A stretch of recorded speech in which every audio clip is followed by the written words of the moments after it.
अस्सलाम वालेकुम, मैं हूं अलीना फारूक शेख। इसराइल और ईरान के दरमियान जंग का नवा रोज़ है और इस वक्त पूरी दुनिया अपने तहीं कोशिशें कर रही है कि ये जो तनाज़ा है इसको न सिर्फ रोका जाए बल्कि दुनिया में फैलने से भी रोका जा सके। इसके लिए आपको पता है कल यूनाइटेड नेशंस का इजलास हुआ, उसके अंदर भी अल्फाज का बड़ा तबादला हुआ, सख्त अल्फाज का तबादला हुआ। फिर EU के जो ऑफिशल्स हैं उन्होंने जिनीवा में मीटिंग की ईरान के साथ, उससे भी ज़्यादा कुछ निकल के ना आया। और फ्रांसीसी सदर भी ईरान को इस तनाज़े को रोकने के लिए एक डील या एक मुआहिदा ऑफ़र करना चाहते हैं और उसके लिए काम चल रहा है। इस वक्त नज़र आ रहा है कि हर कोई अपनी अपने तरीके से कोई ना कोई कोशिश कर रहा है और ख़ासकर यूरोपियन ममालिक को आप ले लें। ऐसे में अमरीका भी क्या इस जंग में बराह रास्त मुदाखलत करेगा? उसके लिए 2 हफ्ते का सदर डोनाल्ड ट्रंप ने टाइम दिया है कि वो देखेंगे चीज़ों को किस तरफ जा रही हैं। क्या अमरीका इस जंग में ज़्यादा रेलेवेंट किरदार और इसको रुकवाने में ज़्यादा सूदमंद हो सकता है, या फिर यूरोपीय ममालिक जो कोशिशें कर रहे हैं वो ज़्यादा मुतहरिक किरदार अदा कर सकते हैं? ये एक बहुत बड़ा सवाल इस वक्त बनकर सामने आ रहा है। और इस सिलसिले में जब सवाल हुआ अमरीकी सदर डोनाल्ड ट्रंप से, तो उन्होंने क्या कहा, सुनिए उनकी ज़बानी। The Iranian foreign minister this afternoon said if the U.S. is serious about negotiations, that you would call up Israel and request that they stop their airstrikes. Will you make that request? Well, I think it's very hard to make that request right now. If somebody's winning, it's a little bit harder to do than if somebody's losing. But we're ready, willing, and able, and we've been speaking to Iran, and we'll see what happens. Iran doesn't want to speak to Europe. They want to speak to us.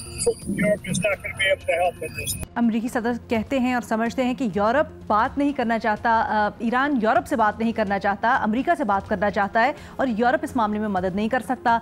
लेकिन एक बहुत बड़ा मसला ये भी है कि अमरीका और अमरीकी सदर ने अपना जो वज़न है वो कहीं ना कहीं इसराइल के पलड़े में डाला हुआ है। और इस बात का अंदाज़ा ईरान को भी है और पूरी दुनिया इसको देख रही है और ईरान ट्रस्ट नहीं करती है अमरीका के ऊपर। तो ईरान के लिए किसके साथ बातचीत करना ज़्यादा सूदमंद, अमरीका या यूरोप? इस डिस्कशन के लिए हमारे साथ मौजूद हैं एजाज सैयद साहब, बज़र अब्बास साहब, फ़खर दुरानी साहब, बेनज़ीर शाह साहब अभी हमारे साथ मौजूद है। एजाज, आपसे गुफ्तगू का आगाज़ करना चाहते हैं। डोनाल्ड ट्रंप जो बात कर रहे हैं वो समझते हैं कि ईरान बात नहीं करना चाहता यूरोप से, क्योंकि यूरोप के पास देने को कुछ नहीं है, वो मदद नहीं कर सकता इस मामले के अंदर। आपकी क्या राय है? क्या वाकई में ज़्यादा फ़ायदेमंद अमरीका से बात करना होगा ईरान के लिए? मेरे ख्याल में ईरान के लिए मजमूई तौर पर बंद गली है। यूरोप भी मदद नहीं कर सकता और अमेरिका मदद करने के लिए तैयार नहीं है। अमेरिका क्लियर कट खड़ा है इसराइल के साथ और ये बात उस दिन तो खुलकर सामने आ गई थी। पहले तो कोई थोड़ा ढका छुपा था जिस दिन अमेरिकी सदर ने कहा था ईरान को कि वो बगैर किसी शर्त के सरेंडर करे, और आज फिर आप देखिए ब्लेटेंटली अमेरिकन प्रेसिडेंट कह रहे हैं ईरान के हवाले से कि इसराइल जंग जीत रहा है और वो उसको कह नहीं सकते। और आपको याद होगा हम 2 रोज पहले भी इसी पे बात कर रहे थे जब इन्होंने 2 हफ्ते मांगे थे। तो हमारी पॉइंट ऑफ व्यू यही थी कि बेसिकली जो अमेरिका है इसने इसराइल को एक और मौका दिया है कि जो उसका ऑब्जेक्टिव था एक यूरेनियम के जो उनकी फैसिलिटीज है उनको मुकम्मल तौर पर खत्म करने का, और दूसरा रिजीम चेंज का। और अमेरिका इस वक्त जो 2 हफ्ते का टाइम दिया हुआ है वो उसको देख रहा है।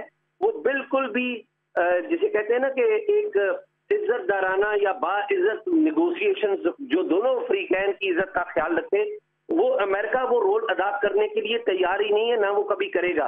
और जब भी कभी करेगा तो वो इसी शर्त पे करेगा कि ईरान नीचे गिर के इल्तिजा करे। जबकि यूरोप की सूरत हाल ये है कि फ्रांस में अगर फ्रांस को आप क्लोजली मॉनिटर करें तो फ्रांस के खुद इसराइल के साथ बड़े करीबी गहरे ताल्लुकात हैं। फ्रांस के अंदर भी जो एक कम्युनिटी है, ज्यू कम्युनिटी, वो बड़ी तादाद में मौजूद है। और फ्रांस के अंदर आपको ये भी पता होना चाहिए कि ईरान का एक डिसिडेंट ग्रुप, उसकी सरबराह मरियम राजवी, वो भी इस वक्त फ्रांस में मौजूद है। तो फ्रांस काफी हद तक रोल अदा कर सकता है, लेकिन फ्रांस आप ये कहें कि बहुत ही ज्यादा इंडिपेंडेंट या बहुत ज्यादा उम्मीदें रखें तो वो भी नहीं है। तो यूरोप मजमूई तौर पे कोई किरदार अदा नहीं कर सकता, क्योंकि यूरोप ने अल्टीमेटली अमेरिका को देखना है। और यूक्रेन जंग में आपने देखा कि अमेरिका ने किस तरीका से यूरोप को छोड़ा, क्योंकि यूरोप के दिफा का सारा इन्हिसार जो है वो खुद अमेरिका पे था। तो मेरा ख्याल है कि ये ईरान के लिए एक बंद गली है। ईरान को लड़ना पड़ेगा और ज्यों-ज्यों ये मामला बढ़ता जा रहा है ईरान के लिए मुश्किलात का इजाफा होता जा रहा है। जी इराक़ची साहब ये समझते हैं, इसीलिए शायद उन्होंने कल कहा कि वो अभी चलती हुई जंग में मुज़ाकरात के लिए किसी तरह तैयार नहीं है, बट फ़खर कहीं ना कहीं कुछ ना कुछ इस मामले को सॉर्ट आउट करने के लिए तो करना पड़ेगा। उसके लिए ज़्यादा बेहतर अमेरिका या यूरोप? शुक्रिया अलीना। मैं ये अमेरिका और यूरोप वाले सवाल से पहले तो इसका अगर हम थोड़ा सा देख लें कि सीक्वेंस में देखें तो आज भी और कल भी रोज़ाना की बुनियाद के ऊपर दोनों ममालिक एक दूसरे के ऊपर भरपूर हमले कर रहे हैं। कल रात को जो इसराइल की तरफ से कोई 50 हथियारों ने हिस्सा लिया है जो कि इस्फहान और उसके साथ साथ 4 मुख्तलिफ टारगेट्स को उन्होंने हिट किया, और जो साइंटिस्ट हैं उनके न्यूक्लियर ईरान के उनको भी जो वो टारगेट किया गया और शहीद किया गया, और इसी तरह दीगर जो स्ट्रेटिजिक जो पोजीशंस हैं ईरान के अंदर उनको भी हिट किया गया। इसी तरह ईरान की तरफ से भी जवाबी जो कार्रवाई है वो भरपूर जारी है, और इसके हवाले से वॉल स्ट्रीट जर्नल ने कल रिपोर्ट किया है और ये बताया है कि जो इसराइल के एयर डिफेंस सिस्टम है और उसके जो इंटरसेप्टर्स हैं, मिसाइल इंटरसेप्टर्स, वो तेज़ी से डिप्लीट होते जा रहे हैं और कम होते जा रहे हैं। गो के IDF ने इस जो रिपोर्ट है उसकी तरदीद की है, लेकिन ये जो वॉल स्ट्रीट जर्नल की रिपोर्ट है उसमें सीनियर अमरीकी एहलकारान को कोट किया गया है और ये बताया गया, और साथ साथ ये भी बताया गया है कि जो अमेरिका ने पिछले साल इनको था जो एयर डिफेंस सिस्टम था वो प्रोवाइड किया और अब रीसप्लाई भी उसकी शुरू कर दी गई है। तो ये दोनों एक दूसरे के ऊपर मुज़ाकरात या बातचीत जो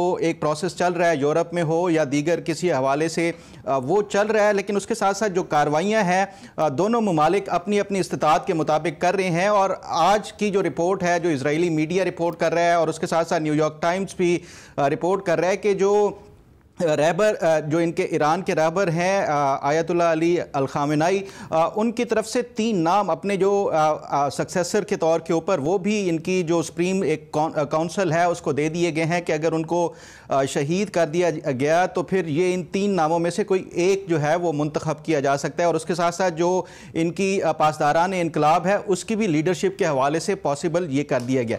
ये तो अब तक की सूरत हाल है, लेकिन अब से कुछ देर पहले ईरानी सदर मसूद पजेश्कियान और उसके साथ साथ जो इजरायली सदर है उनकी टेलीफोनिक बात हुई है, और जो फ्रांस के सदर के साथ जो बातचीत हुई है, और फ्रांस के सदर ने ये अपना ट्विटर के ऊपर अनाउंस भी किया है कि उन्होंने ईरान के सदर को ये बात एक बार फिर से रीइटरेट की है कि जो ईरान अपना न्यूक्लियर प्रोग्राम है उसको तर्क करना होगा, ये किसी तौर के ऊपर भी अपना ये जो एटमी हथियार हैं ये नहीं रख सकता। ये एक मैं समझता हूँ हाईएस्ट लेवल के ऊपर जो ईरान और फ्रांस के दरमियान जो एक बातचीत का सिलसिला शुरू हुआ है, ये एक पॉजिटिव वो है, एक मैं समझता हूँ साइन है। लेकिन क्या यूरोप हो या फ्रांस हो, ये इसके जो इसराइल के और ईरान के दरमियान जो जंग है वो सीज फायर करा सकते हैं या नहीं करा सकते? इसके लिए हमें सिर्फ 2 हफ्ते पहले अगर हम देखें, जो फ्रांस ने और सऊदी अरेबिया ने एक इनिशिएट किया था प्रोसेस के गज़ा में जंग बंदी के हवाले से, यूएन की सिक्योरिटी काउंसिल में एक इजलास बुलाया था और कॉन्फ्रेंस के हवाले से, या उससे पहले भी यूरोप की तरफ से जितनी कोशिश की गई है गज़ा की जंग रुकवाने के हवाले से, या इवन गज़ा के अंदर जो ह्यूमैनिटेरियन जो एड है उसको पहुँचाने के हवाले से, वो तक इसराइल ने जो यूरोप की बात को नहीं माना। तो असल जो इसमें डिसाइसिव रोल है या किरदार जो अदा कर सकता है वो अमेरिका है, और यही बात जो इसराइल भी इसी बात के ऊपर मैं समझता हूं कि वो कोशिश कर रहा है कि किसी तौर के ऊपर इसराइल की कोशिश ये है कि वो इस अमेरिका की जो इसराइल और ईरान की जंग है वो उसमें खुद इन्वॉल्व हो जाए। ताहम आज जो इसराइली मीडिया अभी रिपोर्ट कर रहा है इसके हवाले से कि पॉसिबल जो इसका आउटकम क्या हो सकता है, उसके हवाले से जो एक पॉसिबल जो प्रपोजल यूएस की तरफ से बनाया गया है, ये रिपोर्ट हो रहा है कि आगे ईरान और इसराइल के दरमियान जो न्यूक्लियर या उसके हवाले से कोई डील के हवाले से जो अमेरिका की प्रपोजल है वो ये है कि ओमान और उसके साथ ईरान का कोई एक किस तरह का कंसोर्शियम बनाया जाए जो कि न्यूक्लियर के हवाले से एक जो IAEA और उसके साथ साथ अमेरिका की सुपरविजन में अब जो ईरान है अपना सिविल न्यूक्लियर प्रोग्राम को वो जारी रख सकता है। ताहम जो उसके साथ यूरेनियम की अफसूदगी है वो जिस तरह ईरान पहले 60% तक वो लेकर गया है वो बिल्कुल तर्क करनी होगी। यूरेनियम की इनरिचमेंट मुकम्मल तौर के ऊपर ईरान के अंदर ये नहीं होगी, जो न्यूक्लियर फ्यूल है वो किसी दूसरे मुल्क से मंगवाया जा सकता है, और ईरान अपना जो सिविल जो न्यूक्लियर प्रोग्राम है उसको जारी रखने के लिए तो अमेरिका की तरफ से ये जो एक नई प्रपोजल तैयार की जा रही है, बज़ाहिर यही लगता है अगर आप फ्रांस की बात सुने या फिर उसके साथ साथ जो यूरोपियन ममालिक की तरफ से कल डेविड लामे और जो दीगर कह रहे थे कि अल्टीमेटली आपको अमेरिका के साथ बात करनी होगी ईरान को, तो जो अमेरिका की तरफ से अब ये जो आज इजरायली मीडिया रिपोर्ट कर रहा है ये प्रपोजल नहीं, मेरा ख्याल है कि ये इसी की तरफ ही अमेरिका हो या यूरोप हो, सारे मुत्तफिक हो के। ठीक है, लेकिन बेनज़ीर अमेरिका के साथ बहुत ज़्यादा ट्रस्ट डेफिसिट है, क्योंकि ईरान तो ये समझता है कि पहले भी झांसा दिया गया डील के नाम के ऊपर या मुज़ाकरात के नाम के ऊपर, अमेरिका इनको लेके चलता गया और हमला कर दिया इसराइल ने। उसमें भी आपको लगता है अमेरिका के साथ करना, बैठना, उनकी बात मानना दुरुस्त होगा? अलीना, ऑप्शन नहीं है। ऑप्शन क्या है? यूरोपियन ममालिक के पास लेवरेज नहीं है, उनका इजराइल पे कोई लेवरेज नहीं है। सिर्फ एक ही मुल्क का है पूरी दुनिया में और वो अमेरिका का है। मुझे लगता है कि जो, और ये रिपोर्ट भी किया जा रहा है कि जो ईरान ने ममालिक को इंगेज किया है उसका एक ही मकसद है कि वो जो JCPOA था 2015 का, वो एक्सपायर होने जा रहा है इस साल अक्टूबर में, जिसके बाद कहा जा रहा है कि एक स्नैप बैक सैंक्शंस लग सकते हैं ईरान पे दोबारा, यूनाइटेड नेशंस के जरिए जो उस वक्त खत्म कर दिए गए थे वो दोबारा अब लग जाएंगे अक्टूबर की डेडलाइन गुजरने के बाद। तो शायद इस वजह से ईरान यूरोपियन ममालिक के साथ बैठा है, लेकिन at the end of the day जैसे ट्रंप भी कह चुके हैं कि बात तो उनको हमसे ही करनी पड़ेगी, क्योंकि सबसे बड़ा खतरा इस वक्त अमेरिका की तरफ से है, क्योंकि इस वक्त यही कहा जा रहा है और खतरा है कि अमेरिका हमला कर सकता है ईरान पे। अच्छा, कल हम एक बात कर रहे थे कि ट्रंप ने ये 2 हफ्ते का वक्त लिया है फैसला करने के लिए, इसके पीछे क्या वजह हो सकती है? क्योंकि G7 से वापस आए तब तो वो कह रहे थे तेहरान जल्दी से इवैक्यूएट करे, और लग रहा था कि वो हमला करने जा रहे हैं। तो इस पे आज काफी रिपोर्टिंग हुई है और वॉशिंगटन पोस्ट का एक रिपोर्ट आई है और उसमें उन्होंने बताया है कि शायद जो राइट विंग सपोर्टर्स हैं डोनाल्ड ट्रंप के, उनका असर पड़ा है और उनका इन्फ्लुएंस पड़ा है। और वो कैसे कि इस ऐलान से कुछ घंटे पहले वो डोनाल्ड ट्रंप जो थे वॉर रूम में स्टीव बैनन और 2 और राइट विंग इन्फ्लुएंसर्स हैं उनसे मिले। अब स्टीव बैनन और ये जो राइट विंग इन्फ्लुएंसर्स हैं इनके बारे में बड़े वाजे है कि ये नहीं चाहते कि अमेरिका ईरान में इस जंग में, इजराइल और ईरान की जंग में शामिल हो। इसलिए नहीं क्योंकि ये कोई दिल के बहुत अच्छे हैं, इसलिए क्योंकि वो चाहते हैं कि अमेरिका इन चीजों पे फोकस करे कि दूसरे ममालिक पे बैन लगाए, डिपोर्टेशन करे, इन चीजों पे फोकस करे, ईरान का और इजराइल के मसले में ना पड़े। तो हो सकता है कि वहां से भी कोई इन्फ्लुएंस पड़ा हो ट्रंप के इस फैसले के ऊपर। इसके अलावा आज ये भी रिपोर्ट हो रहा है कि ये अगर इस तरफ जाता है मामला और अमेरिका हमला करता है ईरान पे, तो अमेरिका की मईशत पे भी बहुत इसका गहरा असर पड़ेगा और ये खतरा है कि वहां पे जो महंगाई है वो 6% बढ़ सकती है। और जंगें जो होती हैं वो महंगी होती हैं, आपको नहीं पता आप कितनी देर उस जंग को लड़ रहे होंगे। तो खैर ये कुछ चीजें हैं जो अब सामने आई हैं, लेकिन हमें नहीं पता आखिर में कि ट्रंप जो है वो क्या फैसला करते हैं। एक और चीज जो मैं पहले भी इस शो पे कह चुकी हूं, मैं दोबारा कहूंगी कि मेरी राय में अभी भी जो गल्फ ममालिक है, यूरोपियन ममालिक से ज्यादा जो गल्फ ममालिक है, वो कुछ ना कुछ उनका कोई ना कोई बैक चैनल प्रेशर पड़ रहा होगा डोनाल्ड ट्रंप पे, खास तौर पे सऊदी अरेबिया, कतर और UAE। और ये मैं इसलिए भी कह रही हूँ क्योंकि आज UAE के बड़े एक सीनियर एडवाइजर हैं, उनका बयान आया है जिसमें उन्होंने कहा कि अगर ये जंग चलती रही तो पूरे खित्ते के लिए बहुत खतरनाक साबित होगी। ये बहुत एक सीनियर एडवाइजर हैं जो इस किस्म की बात कर रहे हैं। एक और चीज जो बड़ी इंटरेस्टिंग चीज हुई है अलीना, वो टाइम्स ऑफ इजराइल में अभी 2 दिन पहले एक ब्लॉग छपा। उस ब्लॉग में क्या लिखा हुआ था कि उस ब्लॉग में लिखा हुआ था कि इजराइल के लिए ईरान के बाद सबसे बड़ा जो दुश्मन है और जो नेक्स्ट टारगेट होना चाहिए वो होना चाहिए कतर। और कतर इसलिए, और उसमें उन्होंने समझाया ये कि कतर इसलिए क्योंकि वो कहते हैं कि वहां पे है अल जजीरा, और अल जजीरा जो एक वाहिद इंटरनेशनल क्रेडिबल न्यूज ऑर्गेनाइजेशन है जो इजराइल के प्रो मीडिया, जो इस वक्त पूरी दुनिया में प्रो इजराइल है, उसको चैलेंज करता है और सच्चाई जाहिर सी बात है बताता है कि गाजा में और ईरान में क्या हो रहा है। तो ये भी एक डेफिनेटली कोई चीज होगी जो गल्फ ममालिक सोच रहे होंगे कि इस खित्ते में अभी तो ईरान है निशाना, बट क्योंकि अमेरिका इजराइल को रोकने के लिए तैयार नहीं है, कल हम भी बन सकते हैं, कल कतर बन सकता है, कल टर्की बन सकता है जो बहुत सख्त ईद का तरह। एक आखिरी चीज अलीना, प्लीज मुझे 2 मिनट अगर आप और देंगी। एक बहुत अच्छा तफसील से एक थ्रेड किया है, एक मिडिल ईस्ट के एक्सपर्ट है, वो कहते हैं, उनकी ये राय है कि देखिए अगर ईरान न्यूक्लियर बॉम्ब बनाना चाहता तो वो बना सकता था, अगर आप 60% इनरिच कर सकते हैं तो आप 90% भी इनरिच कर सकते हैं। लेकिन ईरान का मकसद अब तक सिर्फ लेवरेज हासिल करना था। वो ये इनरिचमेंट को इस्तेमाल करते थे लेवरेज के लिए, ताकि ये यूरोपियन ममालिक, अमेरिका उनके साथ बैठे और ये उन पे सैंक्शंस खत्म करें। लेकिन अब जाहिर सी बात है, जैसे कल मैंने कहा कि अब ऐसा लगता है कि ईरान को एक इंसेंटिव मिल गया है कि अब वो एक न्यूक्लियर वेपन बनाए, क्योंकि बार बार अमेरिका ने उनको धोखा दिया है। और आपको लगता है अभी भी यही होगा? जो कोशिशें चल रही हैं कि ईरान ना बनाए, बट वो बना लेंगे? आपको पता है एलिना, माइक मलन ने इस पे एक इंटरव्यू दिया है CNN को, और उसमें भी उन्होंने कहा कि मैं बड़ा हैरान होता था कि माजी में हमने बहुत बार ईरान की जो न्यूक्लियर फैसिलिटीज हैं उन पे हमला भी किया, उसको डिग्रेड भी किया, लेकिन मुझे बड़ी हैरानी होती थी कि वो उसके कुछ थोड़ी देर बाद ही दोबारा वो फैसिलिटीज चल पड़ती थी। तो इतना आसान नहीं होगा उनके न्यूक्लियर प्रोग्राम को खत्म करना। अभी भी देखिए, नतांज जो है फैसिलिटी, उस पर हमला किया इसराइल ने, लेकिन वो फैसिलिटी दोबारा चल रही है। ईरान एक बहुत बड़ा मुल्क है, कुछ फैसिलिटीज है जिनको आपको पता है, हमें पता है, कुछ होंगी जिनको हमें नहीं पता कि वो किधर है। एक छोटी सी चीज मैं सिर्फ ऐड करना चाहूंगी, क्योंकि मैं कल टैक्स की बात कर रही थी।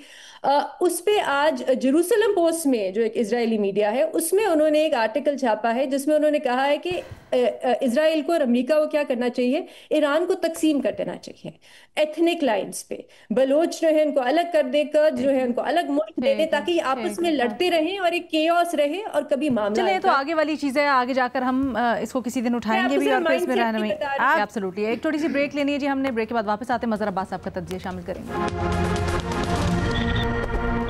ईरान इसराइल जंग को हम डिस्कस करें। मजहर अब्बास साहब, आपकी क्या राय है? किसके साथ बातचीत करना ज़्यादा फ़ायदेमंद, या क्या ज़्यादा हासिल कर सकता है ईरान किससे बातचीत करने से, अमेरिका या यूरोप?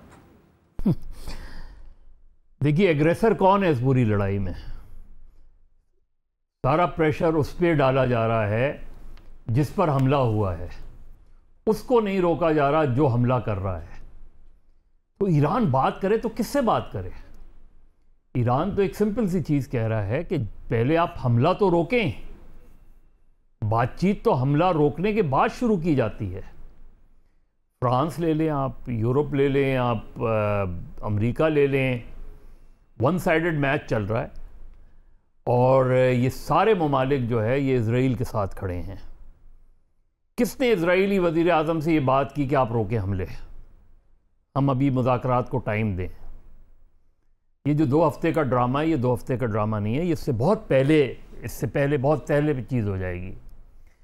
तो चीज़ ये है कि ईरान किसी से भी बात करे, ईरान तो पहले एक सिंपल सी चीज़ है ना, ईरान अमेरिका से बात करे, अमेरिका इजराइल के साथ खड़ा है। ईरान फ्रांस से बात करे, फ्रांस इजराइल के साथ खड़ा है। और फ्रांस समेत जितने भी यूरोपियन ममालिक हैं, आप G7 की रेजोल्यूशन देख लें, तो कोई भी, यानी ये दुनिया का जो एक आप न्यू वर्ल्ड ऑर्डर देख लें, उसमें एग्रेसर के साथ वो सारी सिविलाइज सोसाइटीज़ खड़ी हैं कि जिस पर हमला किया जा रहा है। किसने रोका? क्या यूरोप इजराइल को रोक सका गज़ा में जेनोसाइड से? नहीं रोक सका।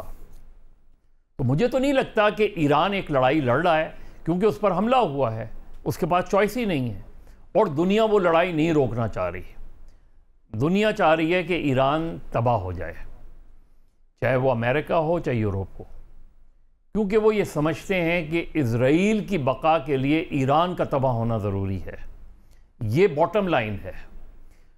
अगर ईरान कहीं कोई किसी से कह सकता है कि आप सालिसी करें, तो वो तो या रशिया है या चाइना है।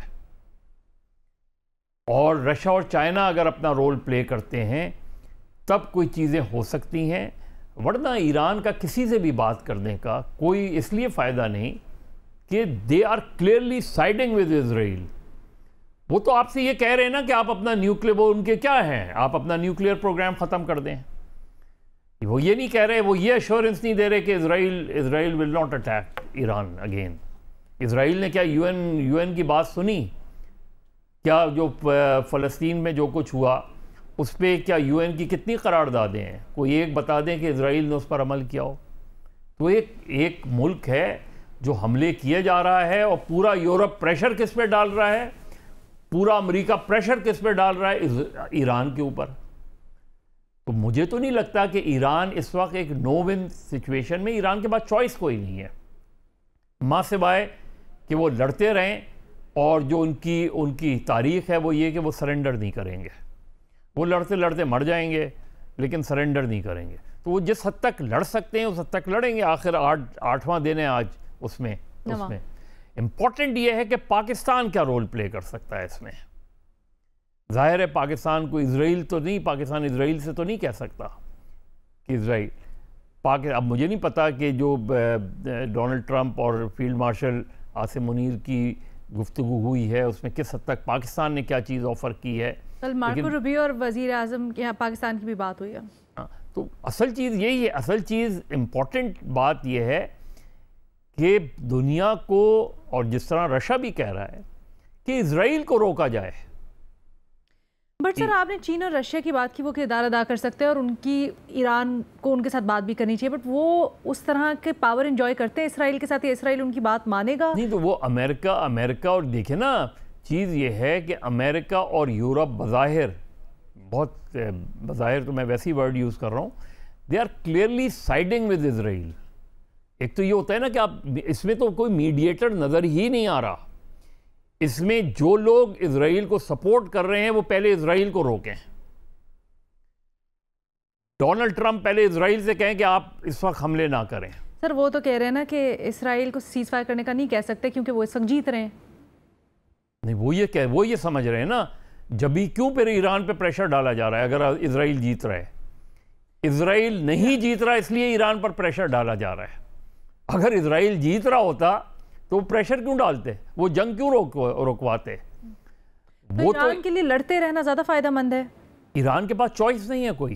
ठीक है, ईरान के पास इसके अलावा कोई चॉइस नहीं है अनटिल अनलेस अमेरिका और यूरोप इजराइल को पहले रोकें, फिर अपना प्रेशर एक्सर्ट करें इसके ऊपर, ईरान के ऊपर, कि जी अब आप करें, इजराइल अब के तरफ से अब कोई हमला नहीं होगा, लेकिन आप नेगोशिएशंस करें। ईरान तो नेगोशिएशंस में था, ईरान की और अमेरिका की तो बातचीत होने वाली थी। सही है। तो इतवार से पहले जिसने हमला किया, क्या अमेरिका ने इजराइल को कंडेम किया कि उसने नेगोशिएशन सबोटाज की? क्या यूरोप ने कंडेम किया इजराइल को कि उसने नेगोशिएशन सबोटाज की? ईरान तो नेगोशिएशंस के अंदर था। किसने उसको सबोटाज किया? तो जिसने सबोटाज किया उस पर कोई प्रेशर नहीं डाला जा रहा, जिस पर अटैक हुआ उस पर सारा प्रेशर डाला जा रहा है। इसलिए ये इनजस्टिस है विद ईरान। ठीक है, बहुत शुक्रिया हमारे तज्जियाकारों की, आपने राय जानी। मज़हर अब्बास आपकी मुख्तलिफ तीनों तज्जियाकारी ये समझते हैं कि क्योंकि अमेरिका एक इन्फ्लुएंस भी इसराइल के ऊपर रखता है, तो इस वक्त ज़्यादा बेहतर होगा कि अगर उसी के साथ बात की जाए और उसी से नेगोशिएशंस की जाए ईरान के लिए। विद दैट एक छोटी सी ब्रेक लेते हैं। Welcome back. एजाज साहब, आपसे सवाल ये है कि तुर्क सदर ने OIC इजलास में कहा है कि इसराइल के खिलाफ तमाम मुस्लिम ममालिक को इकट्ठा होना होगा। आपके ख्याल में मुस्लिम दुनिया इसराइल के खिलाफ मुत्तहिद हो सकती है? बिल्कुल, मुस्लिम दुनिया इसराइल के खिलाफ इकट्ठी नहीं हो सकती। अगर आप देखें क्लोजली तो अभी मुस्लिम दुनिया के कमोबेश 13 ममालिक ने, 57 में से 13 ममालिक ने इसराइल को तस्लीम कर रखा है, डायरेक्टली और इनडायरेक्टली। और मुस्लिम दुनिया में आप अगर बात करें हर एक मुल्क की, तो हर एक मुल्क ने अपने अपने मफादात और अपने अपने जो अहदाफ हैं उनके लिए इसराइल के साथ ताल्लुकात इस्तवार कर रखे हैं। सिर्फ चंद मुस्लिम ममालिक हैं जो इसराइल के बारे में वोकली बोल रहे हैं, और पाकिस्तान भी उनमें शामिल है, जाहिर है। लेकिन अगर तुर्की की बात की जाए तो तुर्की ने 1949 से इसराइल को तस्लीम कर रखा था, लेकिन नवंबर 2024 से तुर्की ने इसराइल के साथ गजा के मामले पर ताल्लुकात बिल्कुल कता कर लिए, खत्म कर लिए। तो मेरा नहीं ख्याल कि मुस्लिम ममालिक इकट्ठे हो सकते हैं। मुस्लिम ममालिक का या मुस्लिम दुनिया को अमली तौर पे कोई वजूद नहीं है। बहुत शुक्रिया आज़ाद साहब। फ़खर दुरानी साहब, आपके लिए सवाल है। ख्वाजा आसिफ साहब ने मुल्क की सियासत से मुतल्लिक कहते हैं हाइब्रिड मॉडल मुल्क के लिए खुशाइंद है। हाइब्रिड मॉडल पहले इजाद हो जाता तो हमारी तारीख के बहुत सारे हादसा टल सकते थे। क्या ये दुरुस्त बयान है? ये देखें, उन्होंने एक बात तो है कि सच बोला है कि जो मुल्क में राइज है इस टाइम हाइब्रिड निज़ाम है और ये एक सच है, इससे कोई इनकार नहीं है। क्या ये दुरुस्त है या इसको आगे होना चाहिए या नहीं होना चाहिए? बिल्कुल भी नहीं होना चाहिए। पाकिस्तान मैं समझता हूँ जमहूरियत ही इस मुल्क की बका और इसका जो मुस्तकबिल है उसी में है। लेकिन ये जो ख्वाजा आसिफ साहब कह रहे हैं, ये पिछले 2018-19 से ही ये जो हाइब्रिड सिस्टम शुरू हुआ, हर गुज़रते दिन और हर गुज़रते साल के साथ ये मैं समझता हूँ मुस्तहकम होता गया। और इसमें जो सबसे बड़ी जो ज़िम्मेदारी है मैं समझता हूँ वो सियासतदानों की भी है, जो अपनी कमज़ोरियों की वजह से और अपने इक़्तिदार की खातिर जो गैर जमहूरी क़ुव्वतें हैं उनको मज़ीद स्ट्रेंथन करते हैं। और चाहे वो वोट को इज़्ज़त दो का नारा हो या हकीकी आज़ादी का नारा हो, सबकी दौड़ एक ही है और वो है इक़्तिदार। और इक़्तिदार के लिए ये हाइब्रिड सिस्टम को मज़ीद से मज़ीद मुस्तहकम करते जा रहे हैं। सर फिर वोट को इज़्ज़त दो तो ख्वाजा साहब की पार्टी का नारा दफन ही हो गया ना उनके इस बयान के बाद ही। वजह क्या है? क्योंकि ये तो इमरान खान को बड़ी तनकीद का निशाना बनाते थे और जब वो कहते थे कि हाइब्रिड निज़ाम, हम हाइब्रिड हुकूमत है, हाइब्रिड निज़ाम बड़ा अच्छा है। अलीना देखें, ये एक हकीकत है और बड़ी अनफॉर्चुनेट भी है कि हमारी जो सियासी जमातें हैं शायद उनको अब ये रियलाइज़ हो चुका है कि इक़्तिदार में आना है तो इक़्तिदार हासिल करने का जो रास्ता है वो एक ही है और उसी जो इक़्तिदार हासिल करने का रास्ता है, चोर दरवाज़ा, उसी के ज़रिए ही ये सारी जमातें हैं वो अपोजिशन में होती हैं। तो वो एक इस तरह की जमहूरियत और उसके हवाले से और सिविलियन जो सुप्रीमेसी है उसके लिए नारे लगाते हैं, लेकिन दरअसल वो भी सिविलियन सुप्रीमेसी नहीं होती, वो अपने इक़्तिदार के लिए ही ये सारा कुछ कर रहे होते हैं, चाहे वो। ठीक है, बहुत शुक्रिया फ़खर दुरानी साहब। मज़हर अब्बास साहब, आपके शहबाज शरीफ और अमरीकी वज़ीर ख़ारजा मार्को रूबियो की गुफ्तगू हुई है टेलीफोनिक। क्या ईरान इसराइल जंग में पाकिस्तान कोई किरदार अदा कर सकता है? क्या किरदार हो सकता है वो?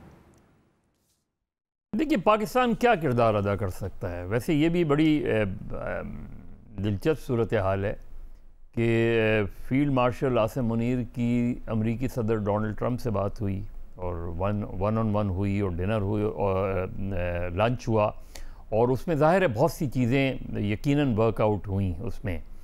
उसके बाद ये एक तरीके से follow up meeting, follow up call कह सकते हैं आप उसको, जो अमेरिकन सेक्रेटरी ऑफ स्टेट और प्राइम मिनिस्टर शहबाज शरीफ के दरमियान। देखिए, पाकिस्तान रोल तो प्ले कर सकता है पाकिस्तान, क्योंकि अगर खुदा न खास्ता ये जंग बढ़ती है तो इसका सबसे ज़्यादा असरात पाकिस्तान पर पड़ेंगे। और अभी भी अगर आप देखिए, हमारी यहाँ ख़बरें चल रही हैं कि पाकिस्तान जो है अपने जो तेल के जो है मंगवा रहा है, पेट्रोल मंगवा रहा है, वो मंगवा रहा है ताकि 20 दिन का पेट्रोल आपके पास हो, एटलीस्ट 20 दिन का हो। ये सारी चीज़ें क्या इंडिकेट कर रही हैं इस वक्त जो बलूचिस्तान में, क्योंकि बलूचिस्तान में तो सिर्फ ईरानियन ऑयल ही चलता था, अब ईरानियन पेट्रोल किरदार क्या अदा कर सकता है आपके ख्याल में पाकिस्तान? देखिए, पाकिस्तान तो हर सूरत में पाकिस्तान का किरदार ये होना चाहिए कि ये जंग ना हो, ये जंग ना फैले। क्योंकि एक चीज़ ये कि इन्फ्लक्स जो होगा वो पाकिस्तान में बहुत आएगा और उसके अलावा ये जंग, क्योंकि इस जंग के बहुत से पहलू हैं इस जंग में, जो फ़र्ज़ करें अब देखिए, क्योंकि मुहर्रम शुरू हो रहा है तो इस जंग का कॉन्टेक्स्ट बिल्कुल बदल जाएगा अगर ड्यूरिंग द मुहर्रम जो है वो ईरान पे अटैक हो जाता है इसका। तो इसलिए पाकिस्तान की हर मुमकिन कोशिश है, और आज भी ख़बर है कि जो फील्ड मार्शल हैं वो तुर्किया गए हैं और ज़्यादा प्रोएक्टिव रोल पाकिस्तान इस वक्त प्ले करे कि किसी तरीके से चाहे थ्रू अमेरिका ये जंग जो है ये फैले ना।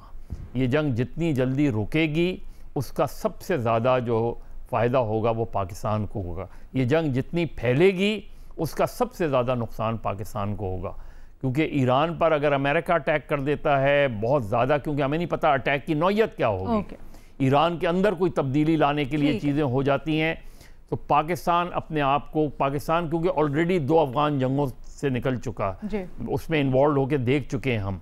अब पाकिस्तान किसी तीसरी जंग का हिस्सा नहीं बनना चाहता, ना बनना चाहिए उसे, क्योंकि बनने की सूरत में बहुत खौफनाक पाकिस्तान, तो इसलिए पाकिस्तान को की पूरी कोशिश होनी चाहिए कि ये जंग फैले नहीं और जितनी जल्दी रुके उतना अच्छा है। बहुत शुक्रिया मज़हर अब्बास साहब। बेनज़ीर शाह साहिबा, आपसे सवाल है कि पाकिस्तान का सदर ट्रंप को नोबेल इनाम के लिए नामजद करने का फैसला क्या जाहिर करता है? क्या ये कदम सिफारती फ़ायदा देगा? अलीना, मुझे नहीं पता कि हुकूमत को इस किस्म के मशवरे कौन देता है और हुकूमत जो है वो इस किस्म के मशवरों को सीरियस क्यों ले लेती है। ट्रम्प जो है उनका बहुत देर से कोशिश थी कि मुझे नोबेल प्राइज़ मिले, उनको शौक है। इससे पहले उनको एक शौक था कि मेरा टाइम मैगजीन पे कवर पे मेरी तस्वीर होनी चाहिए। पिछले साल उनकी ये ख्वाहिश जो है वो पूरी हो गई। अब वो चाहते हैं कि मुझे नोबेल मिले। देखें, ओबामा को मिला तो मुझे क्यों नहीं मिला। और हम कह रहे हैं कि हाँ हाँ देखें, हम आपको नोबेल प्राइज दिला के देते हैं। हमारी टाइमिंग देखें अलीना, क्या टाइमिंग है। ठीक है, ट्रंप ने एक जंग रोकी, लेकिन एक और जंग इस वक्त जारी है जिसमें वो मुकम्मल तौर पे मुलव्विस है। और जब इजराइल ने ईरान पे हमला किया तो उन्होंने क्या कहा? एक्सीलेंट, ये जो हथियार और वेपन्स इन्होंने इस्तेमाल किए ये हमने दिए हैं। कितने अच्छे वेपन्स हैं। इस वक्त 2 हफ्ते वो बैठ के ये सोच रहे हैं कि इजराइल पे बॉम्ब गिराना है या नहीं गिराना। सॉरी, ईरान पे, ईरान की हुकूमत को हटाना है या नहीं हटाना। गाजा में तो हम सबको पता है कि करना है या अमेरिका नहीं का क्या करना। किरदार रहा है। तो अलीना देखिए, नेशनल इंटरेस्ट मुझे समझ आती है, आपका नेशनल इंटरेस्ट है, लेकिन और बहुत से तरीके हैं अमेरिका को एंगेज करने के जो हम कर रहे हैं। जब वो हमें इंटेलिजेंस देते हैं, हम दहशतगर्द पकड़ते हैं, हम ट्रेड की उनसे बात कर रहे हैं, और बहुत से तरीके हैं उनको उनको खुश करने के लिए, और हम उनकी आजकल तारीफें भी बहुत कर रहे हैं। लेकिन इस हद तक हमें नहीं जाना चाहिए। मैं सिर्फ आखिर में ये कहूंगी अलीना, कल को अगर ट्रंप फैसला करते हैं कि ईरान पे जाके हम हमला कर दें, तो तारीख में क्या लिखा जाएगा कि उससे कुछ हफ्ते कुछ दिन पहले पाकिस्तान ने कहा था कि आप इनको नोबेल पीस प्राइज दें।